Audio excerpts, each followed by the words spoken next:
Hey Ashlyn, so what do you think of Hungary so far?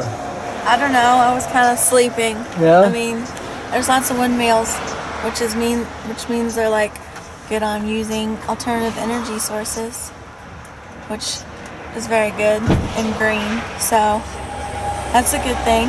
Cool. But other than that, I've been like half asleep, half awake, so I haven't really seen anything. After a half day of long driving, it was just afternoon when we arrived in Budapest, capital of Hungary, which is really just two cities separated by a bridge, the town of Buda and the town of Pest. And as always with Edgar, school was always in session. The Turks came west, expanding. They had already conquered Byzantium, okay, in 1453, the last bastion of the Roman Empire. We have conquered this mighty empire, East Rome. Now we're gonna set our eyes on the Habsburgs, and we're gonna do a little bit of damage to them and expand Turkey. If you look at the sign over that little door, if the word saint means holy or saint, saint, okay? If you, now that you know these people, we can make the connection. Again, we would log over 3,000 kilometers in these vans, and even the drivers were getting a little tired. Welcome to Slovakia! Get your trap. So babies, Pressburg in German, Bratislava in Slovak, and Pozsony in Hungarian. 3 different languages. Why? Because most of the population until World War II were Germans. German-Austrians, I should say. Okay? About half Slovaks, maybe 25% half Hungarian. Everybody spoke 3 languages in this town. You saw that this road is driven on. So when we get up there, we go to the sidewalk. Find the Danube. Okay? Danube is very easy to find. Okay? This way. After Edgar gave us our bearings, he was ready to hand out money so we could all have dinner and enjoy one of the quaintest European capitals. Okay? Walk by me, people. I'm gonna hand out money in 3s. After visiting 2 European capitals on this day, we were headed back to Vienna, where some people wanted to sleep, but Edgar had other ideas. Save this purposely until last, because it's our goodbye to Vienna, and I did not show you some of the more magnificent building of the city. Okay? This building became famous when a young man named Ed Sudek entered it at 18 and graduated from the law school here in 1962. About 15 years ago, maybe 20 years ago, I had a group of 15 boys. Edgar showed us plenty of historical sites on this night, but this story was too good to ignore. Woodbury Forest School, and right on the top steps, we were always gathering because we had different German classes in this building, summer. Okay? And every day, babies, for 2 weeks, the most beautiful bunch of 6 or 8 girls walked by. And we just knew from looking at them that they were just sweet girls, okay? And one of the guys said, Mr. Sudek, you see this one girl down there? Oh my God, she's so beautiful. I can't live without her. Go after her. Tell her that. He says, oh no, I can't. Okay? So I ran down, babies, in those days I could still run. I ran after her and said, excuse me, miss, are you Austrian? She said, yes, we're Austrian. I said, well, why are you coming here at 12 o'clock noon every day? She said, well, we are taking classes in English. I said, these guys up on the steps, look back at them, okay? They looked back, and I said, which do you think is the cutest guy? And the girl that my guy had said, this is the one I lost my heart, said, I think that guy with the dark hair, I really like him. I say, okay, right now, you go back to him. She said, oh no, I couldn't. Okay, I said, okay, move back to the middle of the steps, okay? And I said, Nick, you come down. This is the girl you want to meet. Okay, babies, 6 years later, she went to the University of Sarasota in Florida. 6 years later, they got married. I cry when I say it, okay? It's so beautiful, okay? They have 2 kids. They live in St. Petersburg, Florida, okay? And they're still married. And I arranged the whole damn thing, okay? It was one of the greatest memories of all time, okay? Okay, do it again. After saying farewell to Vienna, we were on to the Austrian Alps. But on our way to Obertraum, we stopped by Mauthausen concentration camp. A particularly somber experience, especially after our visit with our old friend Herbie Schwartz. Outside, it was an ironically beautiful, picturesque place, particularly considering the events that took place here. But once inside the prison walls, the experience was remarkably different.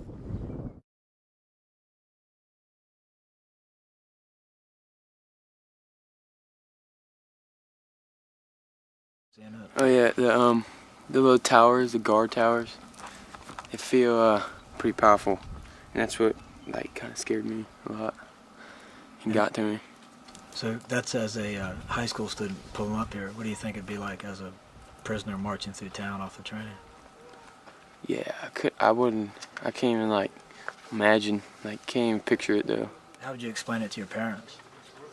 What you saw and what you experienced? They'd have to come see it for themselves. Exactly. I don't think I could be able to describe it. Yeah, cause like that's what they try to do in class, but Yeah, it's like different being here. Next time you hear somebody complain about how bad food is, what do you think now? yeah. At least Just you got eat food. Yeah. Eat it and be happy. Right. I knew I was gonna come into a very horrifying place, but like everything that I've seen here just gives me a completely new perspective on how horrible everything was and what they did to people here. Your German's not very good, right? No. Without being able to read anything in there, what were your Yes. impressions of those pictures?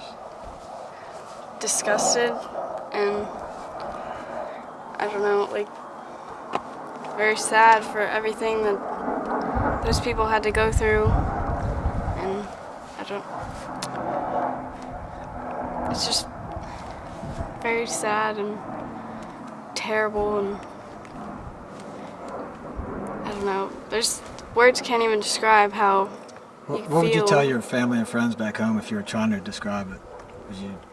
Can you describe it, or do they have to experience it? They need to experience it, like, for themselves, how this happened to people right where I'm standing. And when we got here, it was, right away, it was just different. And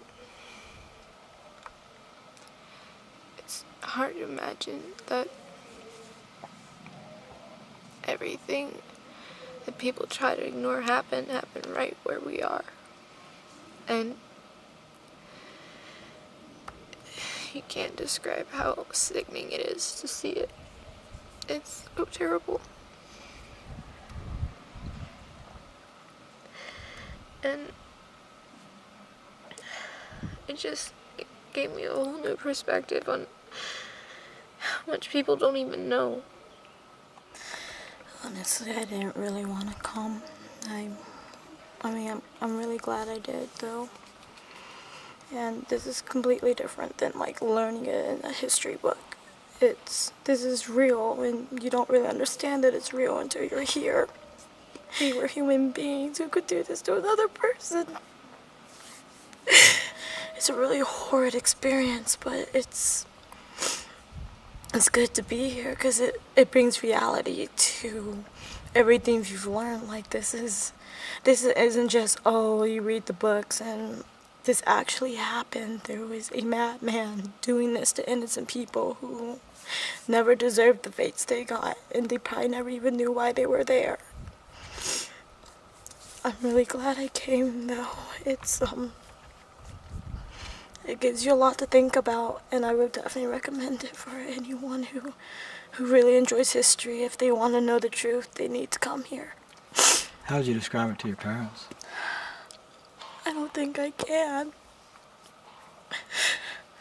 Horrible is such an understatement. I can't even say it's just evil, it's worse. I just tell them that this is just, it changes you, it changes everything you think about it. I'm going Oh, up. you're going? Yeah. Ah, cool. They need this in America. What's that?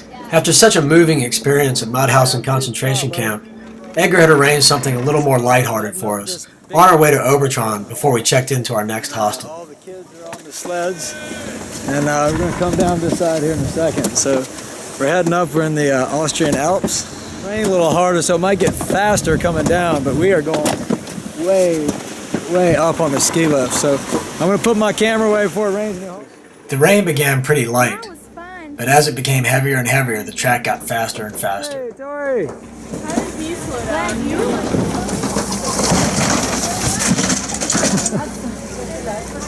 Steven, what do you think, man?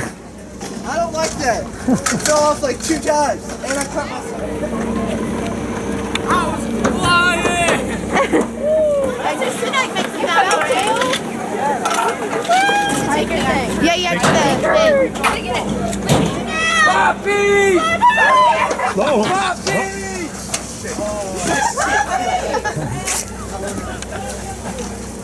How'd you do? Yeah, Papi! Hey, Papi! How was it? It was so fun! It's, Oh it's my more god! fun when you're off of the I was chain. just like, it is so fun. Okay, if you don't go super fast, it's great. But if you're super fast. yeah. No, you have to go. Okay, it's fun if you go super fast, but then you flip and then you get injured. I think the scariest I kept my head down so I can go faster. The scariest moment for me. Wuggy, did you go pretty fast? Yeah. I saw you. At first you were slow, but then you said, "The hell with it," right? When we were like doing all the flattening and up against the side, we were like, oh my god. Happened to me under the bridge. You fell out? Yeah, and I lost my glasses. Where are they? I don't know, somewhere up there. Dinner in 5 minutes. Good morning, sunshine. What's up? Hola. Good morning, sunshine. Good morning, sunshine breakfast. Tram. Except Mr. Fraser's gonna run up those million stairs. Salt was literally the value of gold in the Middle Ages and earlier. The Romans guarded their salt road from the border of Germany and from here all the way across the Alps with thousands of Roman soldiers. In this village, the 10 Roman soldiers, legionnaires, they must have been bored to death, okay? Because all very primitive people lived here. Salt has been mined here for 4,500 years, and in very primitive ways which you'll learn about. Okay, now they still get salt from the mountain, but in very modern ways. Please pay attention to our guide, okay? I think it's a lady. I don't know why I can't catch my breath. I tell you, Mr. Fraser tired me out. Hey, Derek, not everyone can wear that, buddy. I look awesome. After a quick change into our salt mining uniforms, it was time to head into the salt mines. Deep, dark, underground. Hey, Adam, can you tell me a little bit about the strategy for being in the last in the group? Why do you want to be in the It starts back? crumbling, I'm going. I'll be first. Tori, any last words or anything? Work together? Yeah, probably. And go. See you later. Stretch the legs. Much like the workers of ancient times, we hiked, crawled, and even slid down slides through the salt mines. Yeah, bravo. Although maintaining our exhaustion, we still had time for some puns. You haven't watched TV in a long time. You guys look like you're in a pretty good mood. I thought you'd be a little salty. Said the ceiling's kind of low. Did you say the saline is kind of low? Yes. Oh, you got it. 400 meters now. Okay, it's very cold. Hold together. Here, take seat, please. It's very... Oh, I didn't mean to get it. Derek, we're about to be close, aren't we? Yes, we are. Oh, my God. Ashlyn, what do you think? It's pretty cool. Ice caves. Ice caves? Yeah. Do you guys remember what TV is? No. Good. I barely remember what my phone is.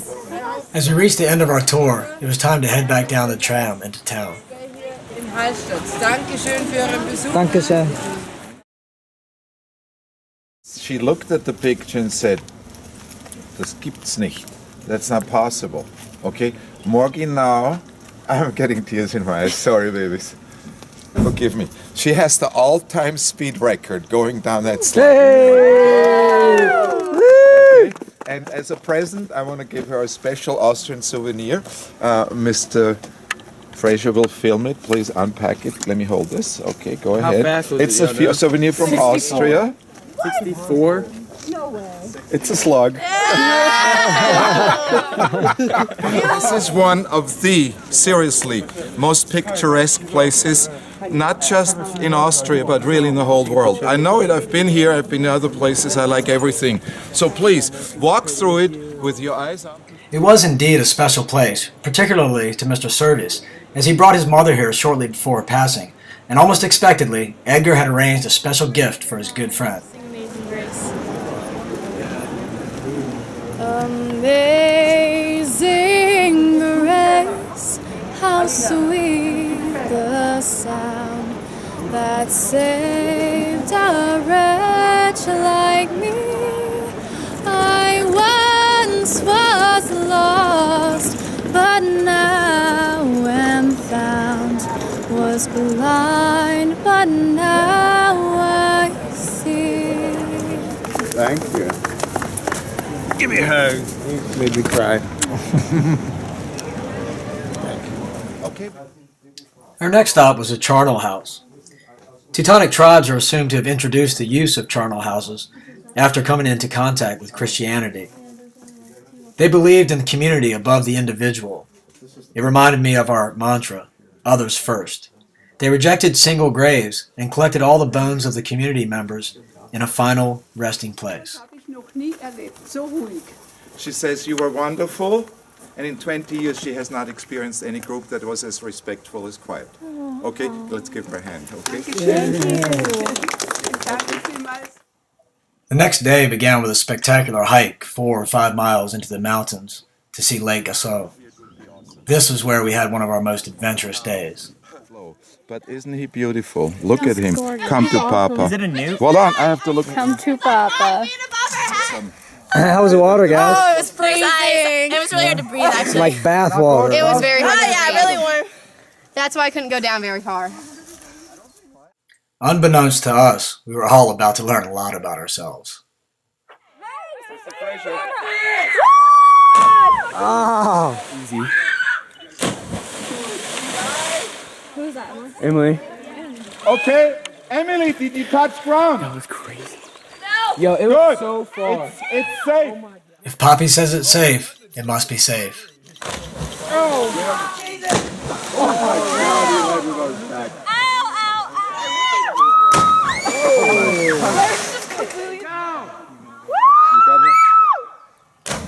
Oh, that was a good one.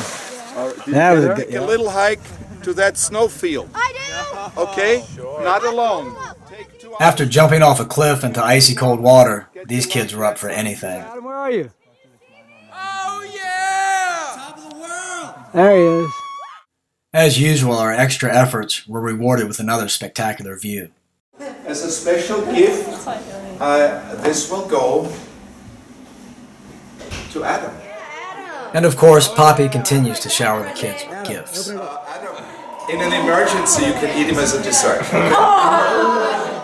The next day, with little rest, we were off to the ice caves. It was worse than yesterday. Worse It than was all yesterday. steep. Freezing. People look a little winded today. Morgan, how you feeling? Tired. Very tired. The ice caves proved to be beautiful as well, but video just doesn't do it justice. Again, something you can only do by experience. After the ice caves, we hiked some more to find some local wildlife. Do you guys know each other? Yeah, he's my good friend. Good friend from school. Oh, cool. They're so cute. We really did see a little bit of everything, including how the locals like to enjoy the scenery. All right, guys. Better view anywhere in Bealton, Virginia, or Austria? Austria. Who said Bealton? Yeah. What do you miss most about Bealton? The free bathroom. You can finally say we had a snowball fight in summer. And the free toilet. In the Alps. In the Alps. I think the thing I miss the most is the free bathrooms and water. That's nice. No, but Water? the bathrooms here The water is the best in the world here. It's worth the money. The bathrooms here are so much cleaner. Great here. It makes you appreciate bathrooms. It's almost embarrassing to say, but the views like this were a dime a dozen. This was just 1 minute out of 1 day. With that being said, these views weren't exactly easy to come by. Keep in mind, this is the village where we were staying, and it wasn't exactly at sea level. We drove from our hostel to take the longest single-span gondola ride in the world, to get to another gondola that felt equally as long. Then we had to hike to this point, and it really did feel like the top of the world. Hikes like these were not for the faint of heart, but you did realize that when you got to the top, your effort was well rewarded.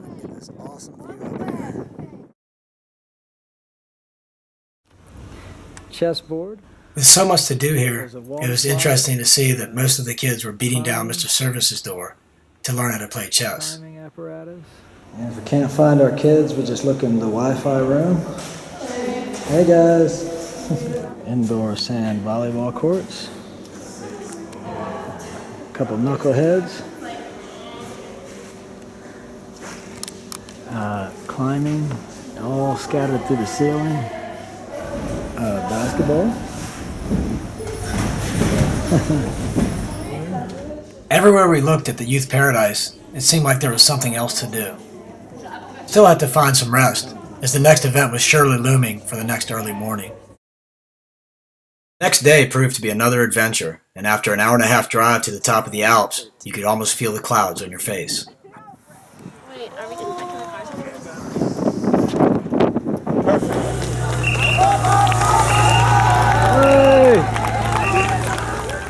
At times we found ourselves in the right place at the right time, including right in the middle of the Tour de Austria. After another grueling day of hiking and sightseeing, there was no rest for the weary. Papi Sudek wanted to take everyone out for ice cream. But one of our biggest challenges was parking 3 vans. And again, as usual, Papi Sudek had a plan. Somehow, like everything else on this trip, things just had a way of working out. Right place, right time continued to grace us as we stumbled upon a July 3rd celebration at ZLMZ. In July 1875, the Salzburg-Tiroli railway line opened for the first time, establishing ZLMZ as a tourist destination. I certainly hope it worked out for Papi, as I did get to watch his accounting method as he kept track of how much money he gave to all the kids. All the names and then the sum. I'm gonna give you 20 euros. The Edgar Sudek accounting system. Yeah, it's not very accurate. For Kaylee, you understand it, right? You didn't borrow anything yet. Here it is, 4th of July in Austria, and we have a Statue of Liberty here for us. Like everything else on this trip, this 4th of July would be a little different for our students. There would be no fireworks or picnics, but we began our day by hiking to the gorge at Kitschkaklau. Although our students were unaware, we had only just begun our ascent to the top of the waterfalls. But like everything else, the trek was well worth it. At times, our climb seemed endless, with each twist and turn unveiling a new turn. But when you're surrounded by all these beautiful sights, you just kind of make the best of it.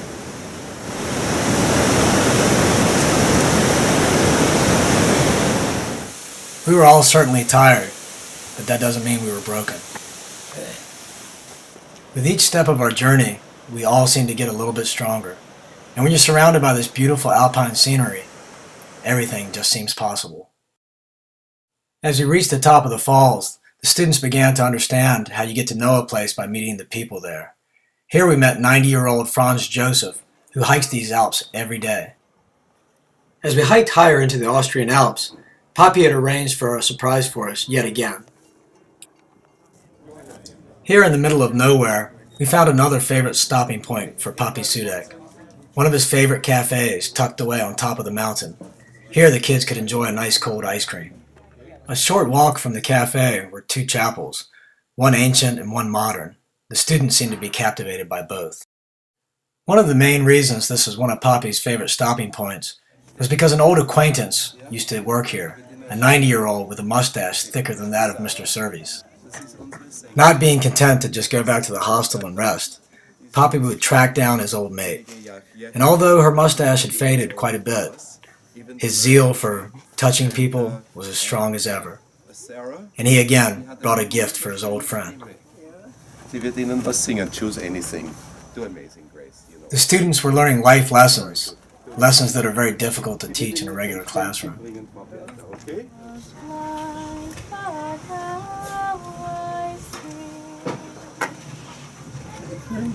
Yeah. Say thank you for that. Thank you. Thank you. Say, because we really honestly think that at any stage when we are immortal. I can't think that I'm gonna die, but I see it in front. This lady was running around just 15 years ago, like Nadia today, okay, that we saw running, taking orders. As we entered the final days of our trip, the students really began to realize that a small inconvenience for us, a few moments out of our schedule, could really mean a world of difference to someone like this. After another long, hard day of driving, we found ourselves on the way to Innsbruck, the site of 2 Winter Olympics. And of course, we did take a few stops along the way. The famous gilded roof of Innsbruck shone brightly on this day, and at times, even Papi Sudek seemed to be the biggest tourist of all, excited every bit of the way. All right.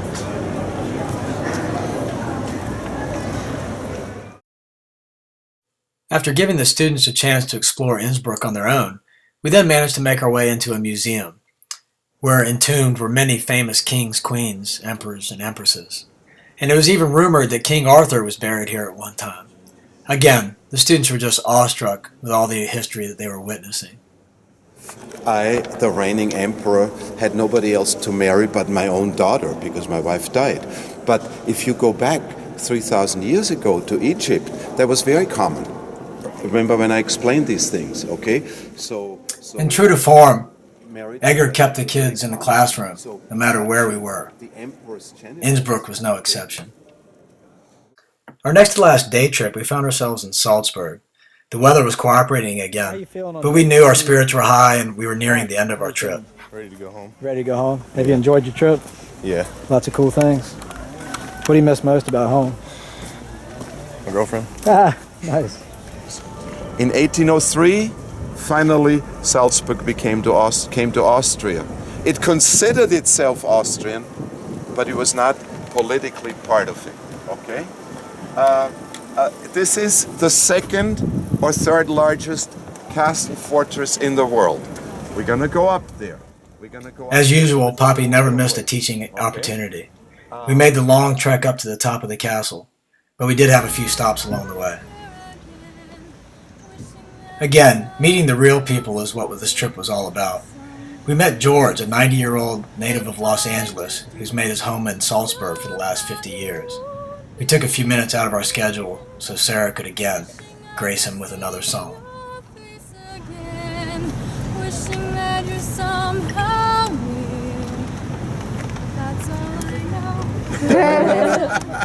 George, for you, okay?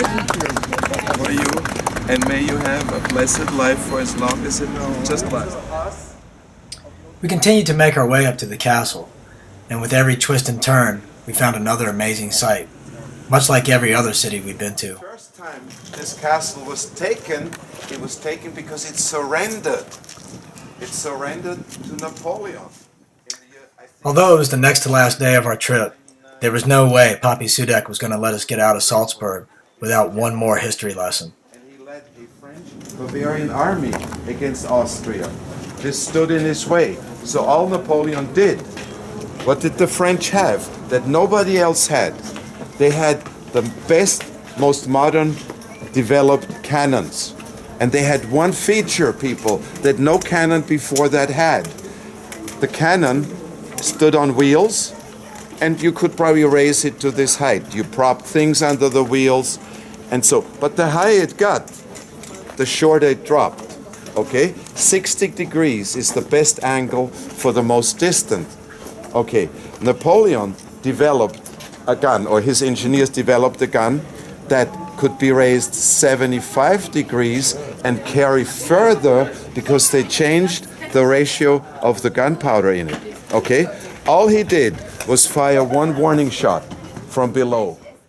You know you've been on a pretty remarkable trip when you make one last stop in Salzburg to see the birthplace of Mozart, and it's really hardly worth mentioning. Our last day, our last hike, but everyone seemed to be a little rejuvenated, and we were anxious to get to the top. After 3 weeks of our trip, it seemed like we were still taking pictures as if it were our first day. There were still so many amazing sights to be seen.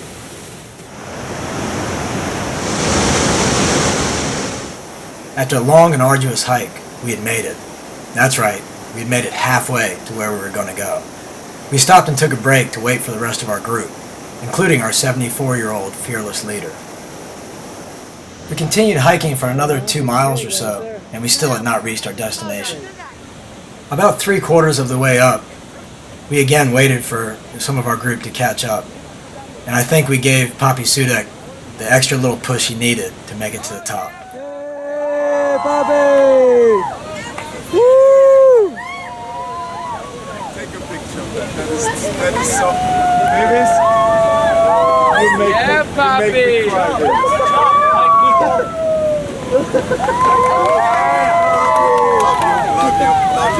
Love you, love you, love you, love you, love you.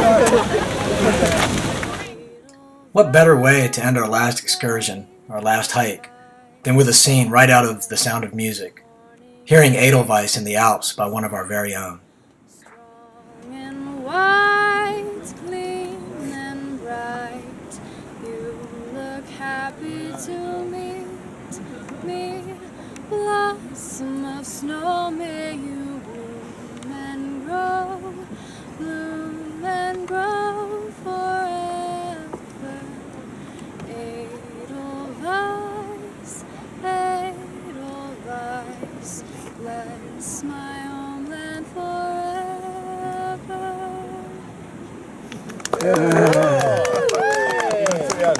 Perfekt. Good job. Perfekt. Ihnen zu Ehren, okay? Ah, super. Dankeschön. Thanks, Sarah. Sing another. Encore, encore. Hold on for a second. It's finally a day of rest for us, the day before we leave. All we have to do that's mandatory today is take a group picture. Other than that, we're packing and ready to head home.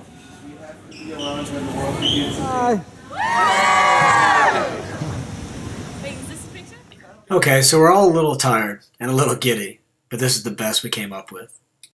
Hey, so did your car sickness finally settle down at all? No. After 3,000 kilometers driving around Europe.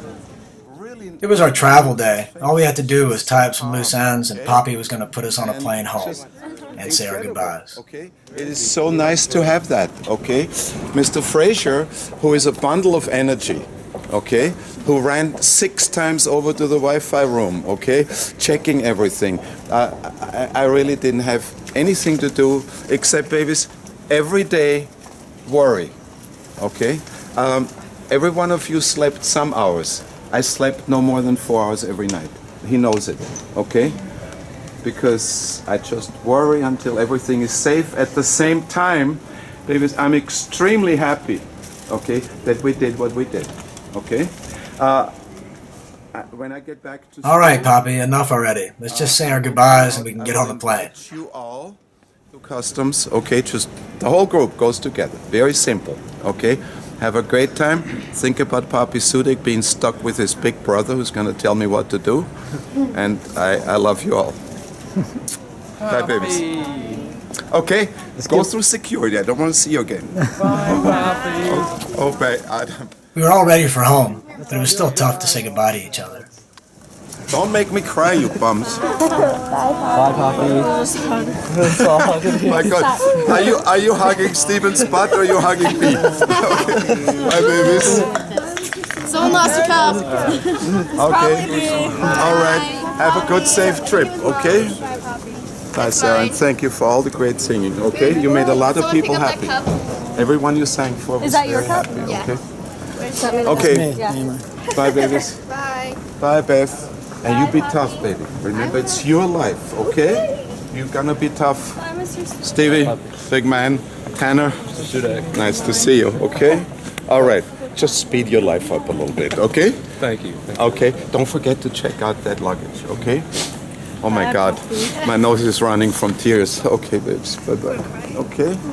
Oh, look the other way so we get these teary eyes. Bye, babes. Miss Ashlyn, will you bless me in my class again? Yes. You will? Yes. Makes me happy, okay? I'll see you next year. Hasta pronto. Hasta pronto, viejo. Okay, mucho gusto, okay? Derek, look super. Keep it up, baby, okay? All right. My man, okay? I hope you got something out of this trip. You know, a first taste, okay?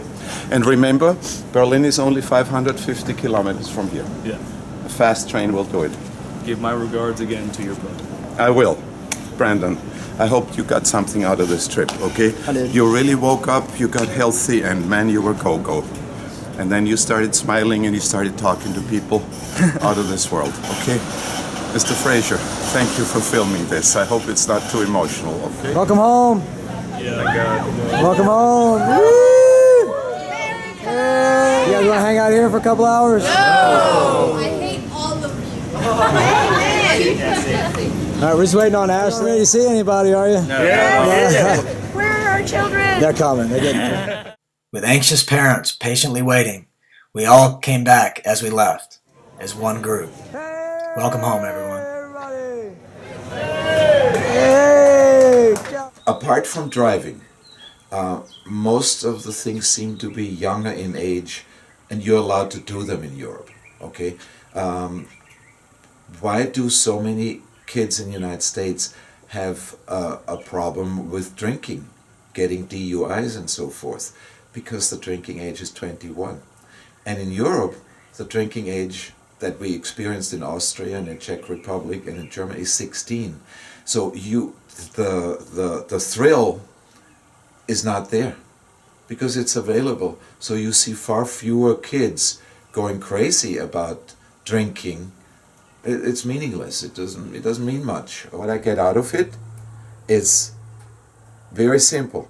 Sounds trite, sounds cliche, but happiness.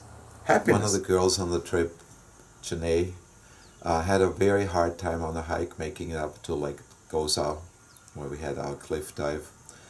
And she looked very tired and exhausted. And at the end, when we made it, she looked like a second life had entered her body. And Mr. Fraser asked her, and he said, well, you know, I thought for a while that you couldn't make it. You had to just sit down and wait for our return. And then Janae answered, you know, on this hike, when I hardly thought I could make it, I suddenly remembered Mr. Schwartz and how he survived 3 consecutive stays in concentration camps.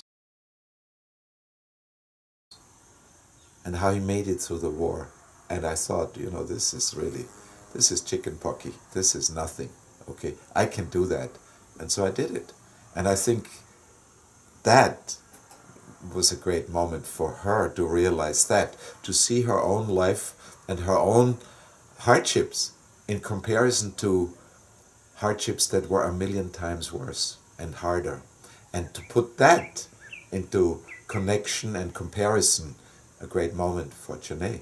And we had several moments like that on the trip with several different kids overcoming certain obstacles. I and somebody else, we were huffing and puffing behind, and it was zigzag along the waterfall for I don't know how many total miles up, maybe 2 or 3 miles just up zigzag, and the kids were long gone.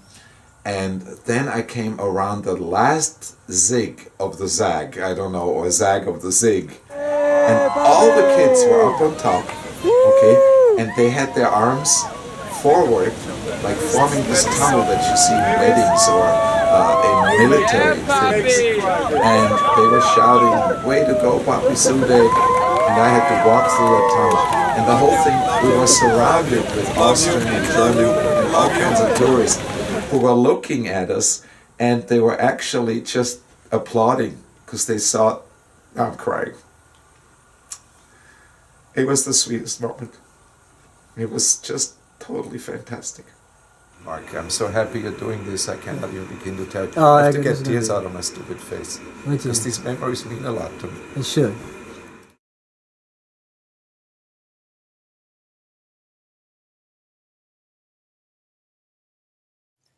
As I mentioned from the outset, it would have been very easy for all of us to stay at home and make excuses on why we couldn't go on this trip. But instead, we all made some type of sacrifice.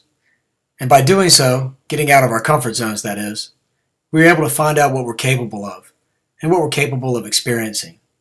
A great lesson for all of our students and our chaperones.